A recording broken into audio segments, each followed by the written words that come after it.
I think, having Bernie Sanders and Elizabeth Warren next to each other will really highlight, because for me, as, again, I'm not the political analyst here, but just as a woman, probably considered a somewhat moderate Democrat, Bernie Sanders makes my skin crawl. And I can't even identify for you what exactly it is, but I see him as sort of a not pro-woman candidate.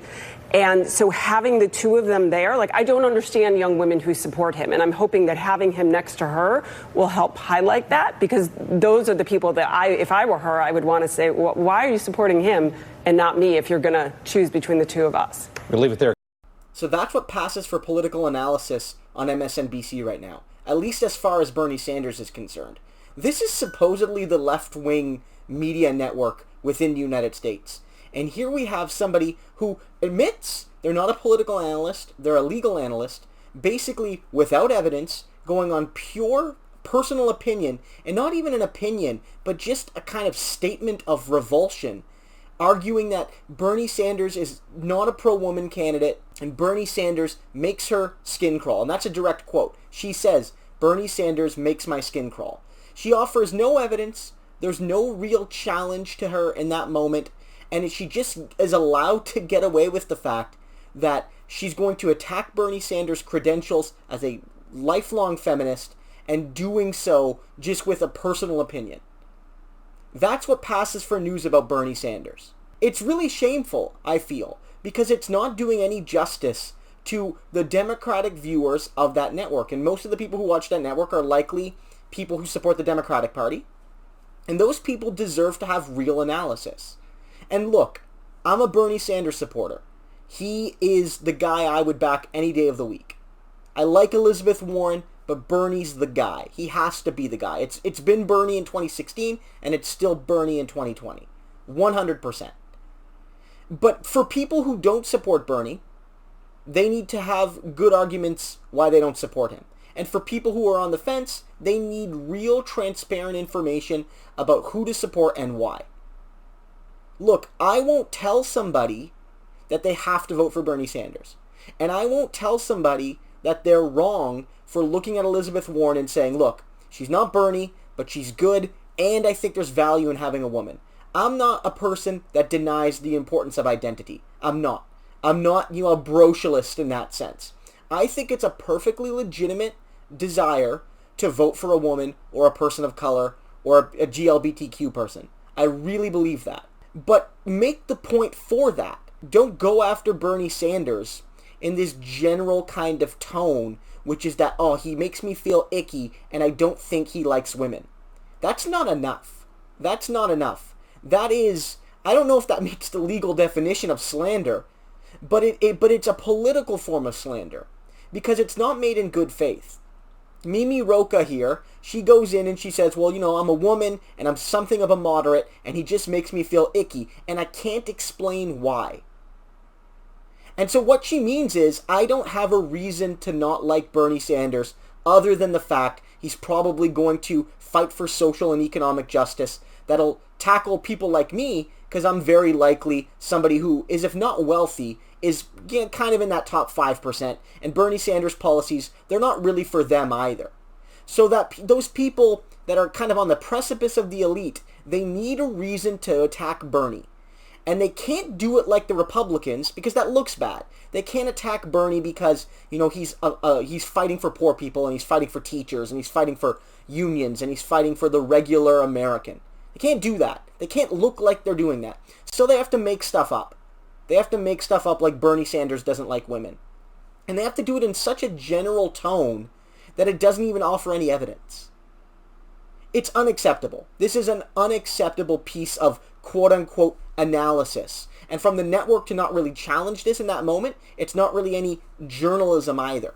Right? There's no accountability there by the TV show. The Analyst is bad, but, analysts and commentators and guests can be bad from time to time. But it's really the responsibility of the show to challenge statements like this and to offer an attempt for the person to provide evidence, and if not, to basically expose them as lying or just making conjecture. Bernie Sanders is a longtime feminist. A lot of people on Twitter have been talking about this. A lot of people have challenged this. I don't need to go into that. The reality is, Bernie Sanders is a longtime feminist. Bernie Sanders supports women in their effort to fight for gender equality. He supports a woman's right to choose. Even most recently, as I've noted in one of my recent videos, Bernie Sanders is offering to split donations with the squad, with Ocasio-Cortez and Presley and Tlaib and Omar, basically giving people the opportunity to go to his website and offer him a donation, but give a portion of it to those women, which is a major boon to helping 4 young, progressive women of color.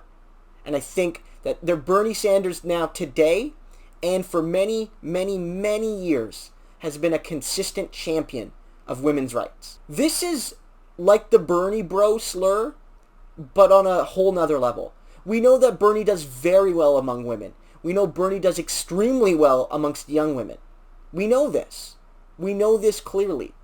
And we know that Bernie Sanders' policies will help everyone, but they will help women more than men in many cases. You know, in Canada at least, I know this. You know, as a Canadian labor historian and labor scholar, I know that when you raise the minimum wage, it benefits women more than men.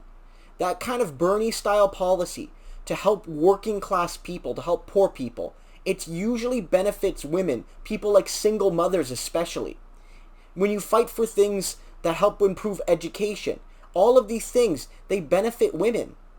These are pro-women policies, and Bernie Sanders has them. To me, this is just another example of the media strategy around Bernie. When there's good news, you ignore him. You ignore him. When there's a poll that shows him in second, you talk about Biden in first and Harris and Warren in third and fourth. That's what you do. You don't mention second. When Bernie has a good week, you don't mention it. But when Bernie has bad news about him, make it front page. And when there's no bad news about Bernie, just make something up. Even if it's not news, even if it's just total conjecture. But there's one silver lining about this moment. For how ugly it was, and how bad it was, and how irresponsible it was. It was so bad, and so transparently anti-Bernie, that this is a perfect example to demonstrate how even ostensibly left-leaning media basically has it in for Bernie Sanders. And that if they can't find any facts to attack him, they'll make stuff up. So this should be Exhibit A. When anyone asks, he's like, I don't know, you say the media is against Bernie, but I don't believe you. That sounds like you're a conspiracy theorist. Show them this. Show them that a mainstream figure on mainstream media was basically given a platform to say that Bernie Sanders makes her skin crawl and that he's an anti-woman candidate, and that why would anyone support him if he's an anti-woman candidate? And the cherry on top of all of this, I don't know if I can find the tweet anymore, because Mimi Rocah, as it turns out, has privated her Twitter account, meaning that if you're not an existing follower, if she follows you, you can't see her Twitter account. But she made the case that between Bernie and Biden, she would back Biden. Now again, if there's a Democratic candidate who could give a woman the feeling of ickiness or skin crawlingness, would it not be Joe Biden? Would it not be the guy who has a bit of a historical and contemporary reputation of saying some awful things about women and of touching women in a way that is pretty creepy and looks bad and just gives the appearance that he's invading personal space? Is Biden not the one who on first glance would make a woman's skin crawl? I'm not saying he has to, but wouldn't he be the one, certainly before Bernie Sanders, wouldn't he? This is really bad. This is really bad analysis, quote-unquote, and journalism, quote-unquote. And we know Bernie Sanders has a decades-long record of supporting women. I'm not even going to legitimize it by trying to do like a detailed breakdown. You guys don't need that. We don't need that. We know Bernie Sanders is a champion for all working-class people, and the majority of the working class are women. But we do need to realize that this is a moment. This piece of media, quote-unquote, is Exhibit A now in the way that centrists, in the way that the Democratic Party elite will attack Bernie Sanders. So let's use this moment as educational for those who haven't made up their mind, or those who deny our, mounds of evidence that Bernie Sanders is not getting a fair shake. So hey everybody, thanks again for stopping by. I hope you enjoyed this video. If you did, I would appreciate if you like, comment, and subscribe, and also consider supporting me on Patreon. Doing any of these things helps to share the message. to let people know that Bernie Sanders isn't getting a fair shake from the media. And it's more than just omission. It's bold-faced lies and conjecture against him. And if you help me do that, you'll also help to build a left-wing space here on YouTube. It's something that needs to grow. And I'm a relatively rare example of people who cover both Canadian and American politics from a progressive perspective. So if you want to support that ecosystem, I would be extremely grateful. So guys, have a good one. I'll see you in the next video.